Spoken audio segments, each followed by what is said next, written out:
नमस्कार। ओडिशा ड्राइवर महासंघ 30 जिला 314 ब्लॉक रे कार्य करता आम सब भाई की नमस्कार। राज्य 1 2 रे दायित्व तुलता आम सब भाई की नमस्कार। कटक जिला एवं कटक जिलार सबू भाई मेडिकल हेल्पलाइन सिचुएशन हेल्पलाइन सब भाई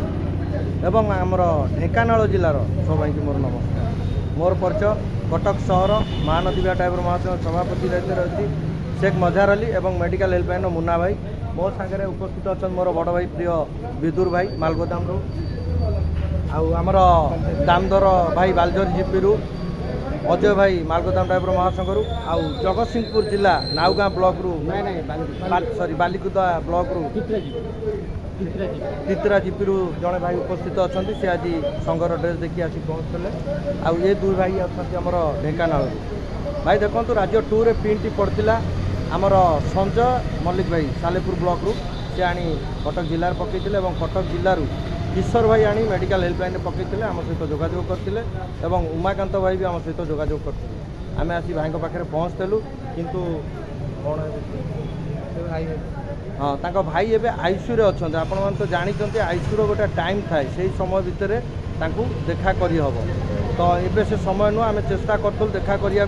देखा करि पारलुनु आमर मोबाइल नंबर 2-3टी मोबाइल नंबर तांको देकी जाइछु जहाँ भी साहाय्य सहयोग मेडिकल हेल्पलाइन तरफ महासंघ तरफ दरकार हम तांकू आगामी दिन में जोगई दि जाव आउ मोर भाई दीपद वार्ता रखिए आम आसी पहुँचलु भाई पाखे दीपद वार्ता रखिए भाई नमस्कार से ड्राइवर भाई संग मैंने आई सब ये करने आईसी अच्छे भाई आउ देखा कर पारे नंबर सब देवी जाओ देखो मोर मेडिकल हेल्पलाइन सब भाई सब अलर्ट रोच उपस्थित रोच कटक जिला मेडिकल हेल्पलाइन तरफ साहाय्य सहयोग सबु समय टिके लगुच बर कि सबु साहाय्य सहयोग जोगे आउ समस्त की मोर हृदय नमस्कार और धन्यवाद। यही आम मिलमिशी रहा भाईचारा बांटा बड़ सान को सम्मान दवा एवं कटक जिला ओडिशा ड्राइवर महासंघ आगे नवा एक बड़ा जय हिंद।